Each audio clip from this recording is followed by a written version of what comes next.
오늘 설교의 제목은 기름 부음 받은 자입니다. 기름 부음 받은 자, 이 단어의 원래 히브리어 단어는 메시악입니다. 메시악. 이 단어에서 헬라어로 크리스토스라고 하는 말이 오게 되고요. 크리스토스라고 하는 말이 영어로 크라이스트가 되는 것이고, 크라이스트라고 하는 말이 우리말로 번역될 때 그리스도가 되는 것입니다. 우리는 예수를 기름 부음 받은 자, 메시아, 크리스토스, 크라이스트, 그리스도라고 고백하는 사람들이 모인 공동체입니다. 메시아는 기름 부음 받은 자인데 도대체 기름 부음을 받았다는 것은 어떤 뜻일까요? 성경 구약의 출애굽기와 레위기를 보면 관유라고 하는 기름이 등장합니다. 관유를 붓는 장면이 등장하는데요. 성전에 들어가서 성전의 제단에 또한 거기에 있는 집기들에 이 제사장이 들어가서 기름을 바릅니다.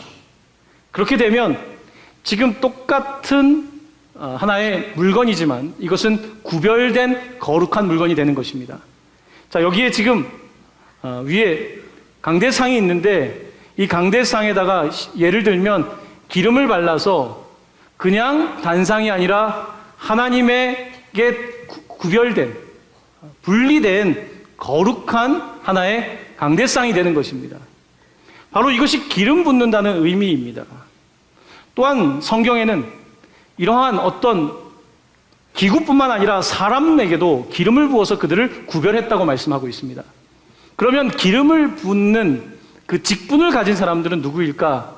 구약 성경에는 세 개의 직분이 있다고 합니다. 첫 번째 직분은 왕입니다. 왕에게 기름을 붓습니다. 다윗 왕에게 기름을 부었습니다. 두 번째는 제사장입니다. 아론, 모세 형인 아론 또한 그의 자녀들에게 기름을 부어서 그들을 분리시키는 것입니다. 또한 선지자, 세 번째, 엘리야가 엘리사에게, 이 선지자에게 기름을 붓는 것입니다.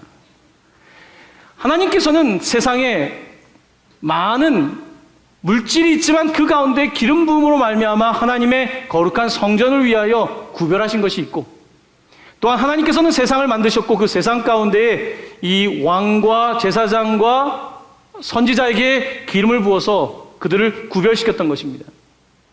자, 그런데 오늘 이사야서는 메시아가 오신다는 것입니다. 메시아 사상을 말하고 있습니다. 때가 되면 메시아가, 그리스도가, 기름 부음 받으신 자가 오신다는 것입니다. 이사야는 바로 그 예언의 말씀을 하고 있는데, 그런데 그 메시아의 모습이 우리가 생각한 모습과는 사뭇 다른 모양이 있습니다. 자, 우리가 흔히 왕하면 아주 근사하고 화려한 옷을 입은 어떤 권위 있는 왕을 생각할 수 있습니다. 사람들은 당시에 로마의 왕을 보았고 커다란 성전을 짓고 있는 헤롯 왕을 보았습니다. 그런데 성경은 우리에게, 성경이 말하고 있는 기름 부음을 받은 왕은 누구냐? 헤롯의 성전에 태어나거나 로마의 궁전에 태어난 것이 아니라 나사렛, 선한 것이라고 하나도 날 것이 없는 그곳에 이 요셉과 마리아를 통해서 가장 낮은 곳에 오신 왕 예수를 말씀하고 있는 것입니다. 또한 제사장, 예수는 어떤 제사장인가? 여러분, 제사를 드릴 때에 그래도 재정이 있는 사람은 양을 가져오고 염소를 가져옵니다. 그런데 돈이 없는 사람은 비둘기를 바칩니다. 비둘기를 이제 죽이고 각을 떠서 그 피를 우리의 희생제사로 드리는 것 아니겠습니까? 그런데 오늘 등장하고 있는 예수 그리스도 메시아는 비둘기조차 어쩌면 살 수 없는 사람들, 나는 주님께 나아가야 되는데 아무것도 없는 사람들을 위해서도 그가 이 땅에 오셔서 자기의 피로, 그러니까 염소나 양이나 어떤 송아지의 피가 아니라 그 자신의 피로 자기 자신을 드렸다는 것입니다. 기존의 제사장은 어떤 제한된 역할을 했다면 우리 주 예수 그리스도께서는 자기 자신을 드리는 제사장으로, 대제사장으로 자기를 드리셨다는 것입니다. 구약의 선지자, 세 번째, 선지자는 하나님의 말씀을 대언하는 역할을 합니다. 그러니까 대변인인 것이죠. 자, 그런데 이 땅에 오신 예수 그리스도는 태초부터 계셨던 그 말씀이 육신이 되어서 그가 말씀을 선포하는 메신저일 뿐만 아니라 그 자신이 메시지, 말씀이셨다는 것입니다. 바로 우리가 믿는 예수 그리스도입니다. 그래서 구약 성경은 왕, 제사장, 선지자 세 가지의 직분, 오피스를 가지고 있는 이 기름 부음 받은 자, 이 세 라인이 예수라고 하는 분에게 있어서 이제 하나의 점을 이룬다는 것입니다. 구약 성경이 예언했던, 구약이 말씀하셨던 그 메시아가 바로 예수라고 하는 그 분에게서 나타났다는 것입니다. 바로 그 예수가 왕 중의 왕이시고 그 예수가 우리를 위하여 십자가에 매달리신 대제사장이시며 그 바로 예수가 태초부터 계셨던 메시지 그 자체임을 우리에게 선포하고 있는 것입니다. 우리는 바로 그 예수가 구약 성경이 바로 우리에게 예언하고 있는 그리스도다, 크리스토스다, 메시아다, 메시아기다, 그가 바로 그분이다 라고 우리는 믿는 사람들인 것입니다. 바로 이 믿음이 그리스도 신앙의 핵심이며 우리는 이 신앙을 가지고 바로 메시아를 바라보고 이미 예수님께서는 오셨지만 다시 오신다는 그 약속을 믿고 기다리는 메시아 사상을 따라가는 바로 우리들은 그리스도인인 것입니다. 오늘 본문은 바로 그 메시아에 관하여 말씀하고 있습니다. 이사야서는 메시아에 관한 말씀을 참 많이 하는데요, 이사야가 증언하는 메시아는 그렇게 화려하고 대단한 메시아가 아닙니다. 예를 들어서 이사야서 53장에는 이런 말씀이 있습니다. 메시아에 대한 묘사입니다. 그는, 그러니까 메시아는 주 앞에서 자라나기를 연한 순 같고, 메시아는 큰 나무 같아야 되는데 연한 순 같고, 마른 땅에서 나온 뿌리 같아서, 이제 갓 나온 뿌리 같아서 고운 모양도 없고 아주 그럴싸한 형태도 별로 안 갖추고 있고, 왕 같은 형태도 선지자 같은 모습도 제대로 갖추지 않고, 풍채도 없은즉, 풍채, 이 단어는 영어 성경에서는 majesty, 이런 majesty란 말 아시죠? majesty. 왕이면 majesty가 있어야죠. 그에게 위엄과 근사함이 있어야 되는데 그에게는 풍채도 없고 우리가 보기에 흠모할 만한 아름다운 것이 없도다. 오늘 본문은 우리에게 정말로 우리가 기다리는 메시아는 높은 곳에 있는 왕이 아니라 낮은 곳에 오신 왕, 우리가 기다리는 제사장은 그저 종교적 예식을 치르는 하나의 기능을 감당하는 제사장이 아니라 자기의 피로 자기 자신을 내어주는 제사장이며, 우리가 기다리는 선지자는 그저 말 잘하는 사람이 아니라 그 자신이 결국은 메시지인, 바로 그와 같은 메시아가 도래할 것을 말씀하고 있으며 바로 그가 예수 그리스도임을 우리는 함께 고백하고 있는 것입니다. 이 예수 그리스도, 우리는 만약에 메시아가 예수가 아니라면 참 믿기 어려울 겁니다. 왜냐하면 왕과 그 주변에 있는 사람들을 위한 메시아면 누가 따라가겠습니까? 만약에 제사장이 그래도 좀 뭔가 드릴 희생 제사할 돈이 있는 사람들을 위한 메시아면 누가 다 따라가겠습니까? 아니, 메시아가 어려운 말하고 우리가 알 수 없는 말을 하는 그와 같은 말 잘하는 사람이면 누가 다 따라가겠습니까? 하지만 이 땅에 오신 예수 그리스도는 그가 말씀이시기에 우리가 알아들을 수 있도록, 초등학교를 나온 사람도 알아들을 수 있고 박사 학위가 있는 사람도 알아들을 수 있고 노인도 알아들을 수 있고 어린아이도 알아들을 수 있는 그와 같은 선지자로서 이 땅에 오셨다는 것입니다. 바로 그 보편적 그리스도, 우리는 그를 우리의 메시아라고 고백하는 것입니다. 그러므로 메시아는 어떠한 특정한 계층의 메시아가 아니라, 특정한 민족의 메시아가 아니라, 특정한 사람들의 메시아가 아니라 바로 우리 모두의 메시아인 것입니다. 하지만 이 메시아는 특별히 누구의 메시아인가? 오늘 본문은 가난한 사람들, 마음이 상한 사람들, 포로된 사람들, 갇힌 사람들, 삶에 기댈 곳이 없는 사람들에게 특별히 예수는 그리스도임을 선포하고 있는 것입니다. 올 한 해를 지나가면서 여러분의 삶은 어떻습니까? 성도님들 가운데 이런 일 저런 일들을 겪고 한 해를 어렵게 지나가시는 분들이 있습니다. 뜻밖의 젊은 날에 사랑하는 자녀를 잃어버린 성도님이 있습니다. 뜻밖의 암이 발병해서 정말로 힘든 싸움을 하고 있는 성도도 있습니다. 뜻밖의 경제적인 어려움 때문에 집을 놓고 이사를 가야 되는 성도들도 있습니다. 말할 수 없는 각자의 삶의 어려움이 우리 모두에게 있습니다. 그러기에 오늘 우리는 메시아를 부르는 것입니다. 내가 다 있으면 왜 메시아를 기다립니까? 내가 다 알고 있으면 왜 메시아를 기다립니까? 하지만 우리는 바로 하나님 앞에서 정말로 그가 필요하기에 바로 메시아를 기다리고 있는 것입니다. 오늘 본문은 그렇게 메시아를 기다리는 사람들의 이야기를 하고 있습니다. 특별히 오늘 여러분들과 함께 3절 말씀을 좀 보기를 원하는데요. 이 3절은 정말 슬픔 가운데 빠져 있는 사람, 마치 장례식장에 있는 사람 같은 사람의 모습을 보여주면서 어떻게 하나님께서 그를 위로하시는지 거기에 대한 말씀을 주고 있습니다. 저와 함께 한번 3절 말씀 봉독하겠습니다. 시작. 무릇 시온에서 슬퍼하는 자에게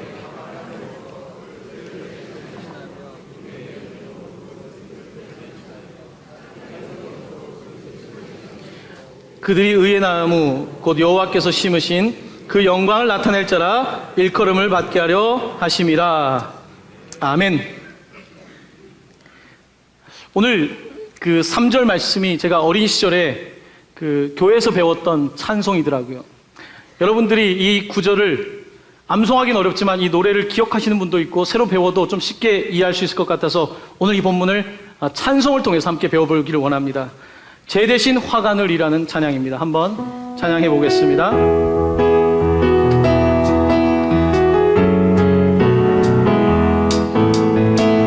제 대신 화관을 내게 슬픔 대신 희락을 근심 대신 찬송의 옷을 입히사 우리로 여호와의 심으신 그의 나무 되어 주께 영광 돌리리라.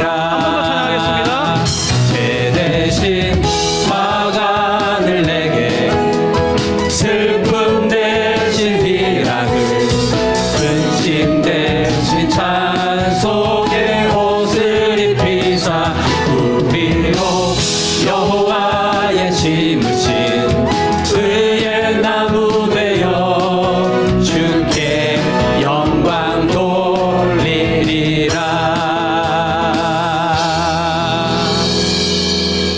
혹시 기억나십니까? 옛날에 참 많이 불렀던 찬양인데요.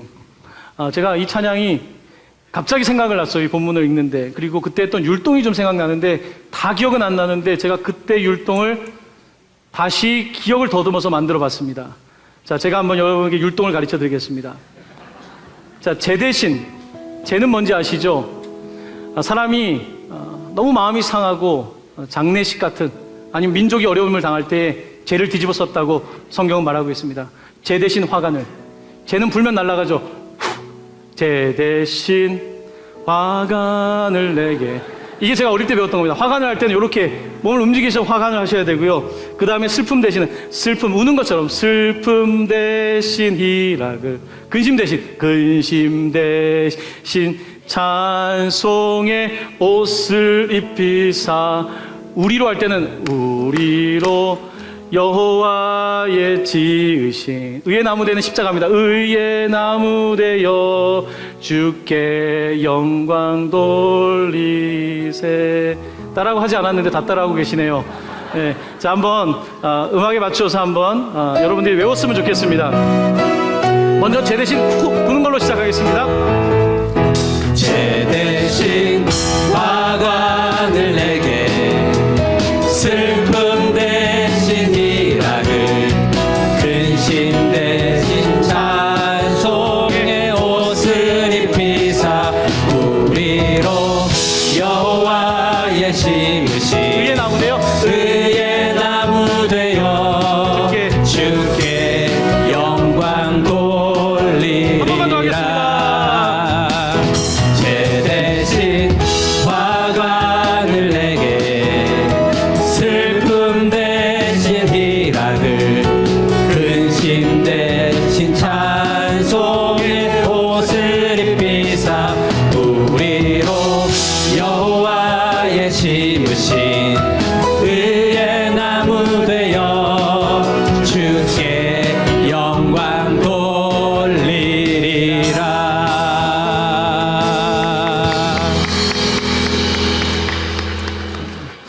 치매 예방에 도움이 되실 것 같습니다.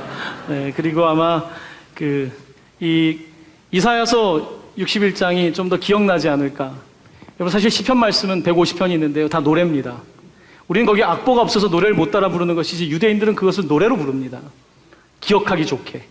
오늘 말씀은 제 대신 화관을, 올 한 해를 살면서 어려운 장례를 마친 분이 있다면 그 제 대신, 올 한 해를 살면서 너무나 무거운 짐, 고통의 가운데서 슬픔의 옷을 입은 분들에게는 주님께서는 찬송의 옷을, 마지막에 하나님의 영광을 보여준다고 말하면서는 영어 성경을 찾아보면 display of glory, 디스플레이, 보여주는 것, 백화점 가면 디스플레이 하지 않습니까? 바로 우리가 특별히 억압받고 가난하고 고통당하는 사람들이 오히려 하나님의 영광을 디스플레이 할 것이다. 바로 이들을 통하여 하나님의 영광이 나타날 것이다. 메시아는 그들 편에 서 계시다. 오늘 본문은 그렇게 선포하고 있는 것입니다. 올 한 해 슬픔 가운데 계신 분들이 있다면, 여러분, 사람의 말이 어떻게 위로하겠습니까? 하지만 주님께서 위로하시기를 원합니다. 올 한 해 지나가면서 나 자신이 혹은 가족이 너무 아파서 지금도 병상에서 싸우고 있는 분들이 있다면, 우리 주님께서 여러분들의 슬픔의 눈물을 닦아주시고 위로해 주시기를 원합니다. 우리의 메시아는 바로 그런 메시아입니다. 우리가 믿는 메시아는 우리와 같은 성정을 가지고 있고, 아니, 우리보다 더 낮은 곳에 오셔서 그는 우리를 아실 뿐만 아니라 그 자신을 모두 내어주시는 메시아이신 것입니다. 그러므로 우리는 슬픔 가운데서도 다시 희락을, 근심 가운데서도 다시 찬송을, 하나님의 영광을 올려드리는 삶을 살아갈 수 있는 것입니다. 바로 이것이 주님께서 주신 약속이며 우리가 예수를 그리스도라고 고백하는 이유인 것입니다. 얼마나 그런 의미에서 우리는 복받은 사람들입니까? 바로 그 예수를 알게 되었고 메시아 그리스도로 고백하게 되었으니까요. 특별히 지난 주에 부천동강교회가 운영하고 있는 복지시설인 실로암 센터에 송년회가 있었습니다. 이곳은 집을 잃어버린 사람들, 삶에 갈 곳이 없는 노숙자, 홈레스들을 위한 쉼터입니다. 이곳에서 함께 참 은혜로운 시간을 나누었는데요. 그동안 1년 동안, 아니 지금 수년 동안 실로암이 어떤 사역을 했는지 한번 영상을 통해서 여러분들께 함께 그 기쁨을 나누고자 합니다. 오늘 설교의 제목은 기름 부음 받은 자입니다. 기름 부음 받은 자, 이 단어의 원래 히브리어 단어는 메시악입니다. 메시악. 이 단어에서 헬라어로 크리스토스라고 하는 말이 오게 되고요. 크리스토스라고 하는 말이 영어로 크라이스트가 되는 것이고, 크라이스트라고 하는 말이 우리말로 번역될 때 그리스도가 되는 것입니다. 우리는 예수를 기름 부음 받은 자, 메시아, 크리스토스, 크라이스트, 그리스도라고 고백하는 사람들이 모인 공동체입니다. 메시아는 기름 부음 받은 자인데 도대체 기름 부음을 받았다는 것은 어떤 뜻일까요? 성경 구약의 출애굽기와 레위기를 보면 관유라고 하는 기름이 등장합니다. 관유를 붓는 장면이 등장하는데요. 성전에 들어가서 성전의 제단에, 또한 거기에 있는 집기들의 이 제사장이 들어가서 기름을 바릅니다. 그렇게 되면 지금 똑같은 하나의 물건이지만 이것은 구별된 거룩한 물건이 되는 것입니다.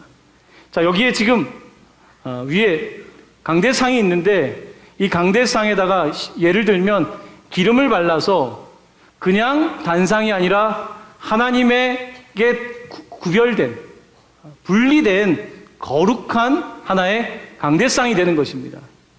바로 이것이 기름 붓는다는 의미입니다. 또한 성경에는 이러한 어떤 기구뿐만 아니라 사람에게도 기름을 부어서 그들을 구별했다고 말씀하고 있습니다. 그러면 기름을 붓는 그 직분을 가진 사람들은 누구일까? 구약 성경에는 3개의 직분이 있다고 합니다. 첫 번째 직분은 왕입니다. 왕에게 기름을 붓습니다. 다윗 왕에게 기름을 부었습니다. 두 번째는 제사장입니다.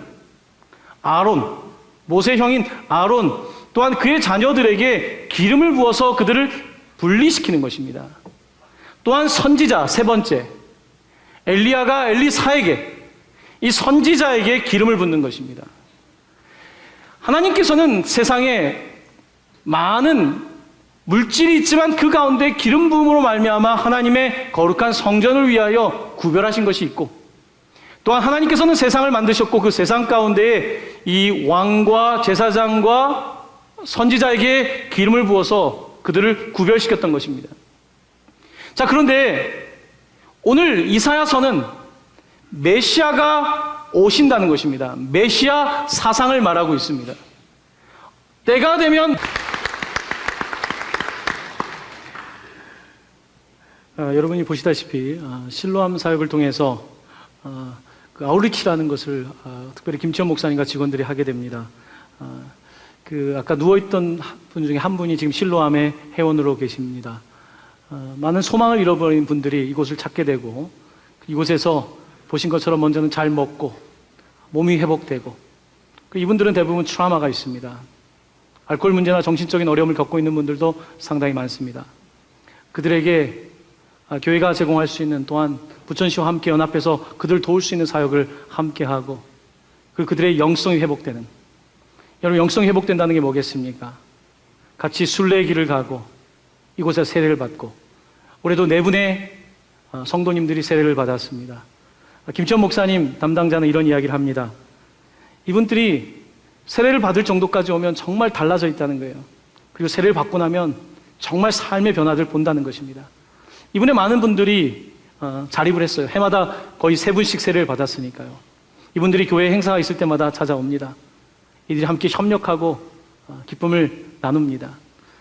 이번에 특별히 송년회는 감동적인 일이 있었습니다. 작년에 한 분이 50대인데요. 사실 50대인지도 잘 모릅니다. 주민번호가 없는, 50년 동안 주민번호가 없는 분, 제가 예전에 말씀을 드렸었습니다. 갑자기 사고가 나면서 병원에 입원했는데 주민번호가 없는 거예요. 그래서 이분이 이제 실로암으로 인계가 되었고, 이곳에서 이제 건강을 회복하고 마음의 병을 고치면서 이분이 세례를 받게 됩니다. 작년 송년회 때 맞춰서 주민번호를 받았어요. 법적인 과정을 통해서 주민번호를 받았고, 송년회를 하는데 저희가 이제 케이크를 주면서 같이 생일 축하 노래를 불렀더니 그때 이분이 응애 응애 하셨어요. 작년에 태어난 거죠. 그런데 1년이 지나고 나서 이분은 굉장히 성장을 빨리 해요. 올해 결혼하는 사람을 데리고 나타났어요. 작년에 1살이 됐는데 올해, 그래서 저희가 올해는 제가 간단한 메시지를 주고 이분을 축복하고 그 부부를 우리가 함께 선물도 주고 그렇게 노래도 부르고 그렇게 축복을 했습니다. 오늘 본문에 등장하는 메시아, 그는 바로 우리가 오늘 화면에 본 것 같은, 아니면 우리가 그런 모습, 바로 그런 우리를 위하여 오셨다는 것입니다. 사실 겉으로는 멀쩡한 옷을 입고 있지만 우리의 내면 세계는 어쩌면 헐벗고 굶주린 사람보다 더 누추한 우리를 위하여 그가 오셨다는 것입니다. 예수님께서는 이렇게 이 땅에 오셔서 우리를 구원해 주십니다. 사랑하는 성도 여러분, 오늘 예수를 우리는 그리스도다, 기름 부음을 받은 분이라고 고백합니다. 이 기름이라고 하는 뜻에는 치유라고 하는 뜻이 있습니다. 그래서 성경은 장로들을 청하여 병자가 있을 때 기도하라고 말씀하셨습니다. 기름은, 우리를 구원하는 그 놀라운 기름은 예수를 통하여 계속해서 우리를 통하여 흘러가야 되는 것입니다. 가톨릭 신부인 영성신학, 또한 영적인 삶의 가장 20세기 대가라고 하는 헨리 나우엔, 메시아 상에 대해서 이렇게 말합니다. 누가 메시아인가? 메시아는 내가 다 질병도 고치고 다 낫고 나서 누군가를 도와주는 사람은 메시아가 아니다. 메시아는 누구인가? 지금 나도 피가 흐르고 있지만, 나도 지금 다 낫지 않았지만 이것을 싸매고 누군가에게 다가가서 그 사람을 돕는 사람이 메시아이다. 진정한 메시아는 내가 다 낫은 다음에 다가가는 것이 아니라 예수 그리스도처럼 상한 몸으로 우리에게 다가오시는 분. 내 삶 속에도 여전히 문제가 있고 내 삶에 해결되지 않는 것들이 있지만, 내가 메시아인 예수를 만난 사람은 내 상처를 짊어지고 누군가에게 나아가 나도 받은 은혜를 나누는 사람, 바로 그가 메시아라고 말합니다. 그러면서 특별히 영적 리더들에게 경고합니다. 사람들을 공감하지 못하는 리더, 사람들의 영적인 상태, 육체적인 헐벗음의 상태를 공감하지 못하는 리더가 되지 말고 그들과 공감하는 리더가 되어서 이 시대 가운데 하나님 사역을 감당할 것을 헨리 나우에는 우리에게 권고하고 있습니다. 사랑하는 성도 여러분, 기름 부음을 받는다는 것, 그가 우리에게 그리스도라고 하는 것에서 끝난다고 한다면 우리는 그리스도의 이름을 싸구려로 만드는 것입니다. 우리가 예수를 그리스도로 고백한다는 것은 나도 예수를 통하여 그 놀라운 기름의 부음의 축복을 받은 것처럼 그 놀라운 그 기름의 축복이 나를 통하여 세상으로 흘러가게 하는 것, 가까운 옆에 있는 사람에게 흘러가게 하는 것, 바로 이것이 우리의 부르심인 것입니다. 사랑하는 모든 성도 여러분, 이제 우리 모두 메시아를 따라가는 기름 부음 받은 자들로서 왕 같은 제사장들로 세상에 나아가 어디에 있든지 그 하나님의 은혜가 흘러가게 하는 놀라운 통로 되시기를 바랍니다.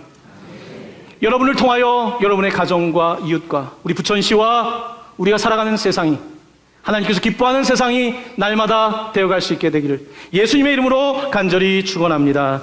아멘.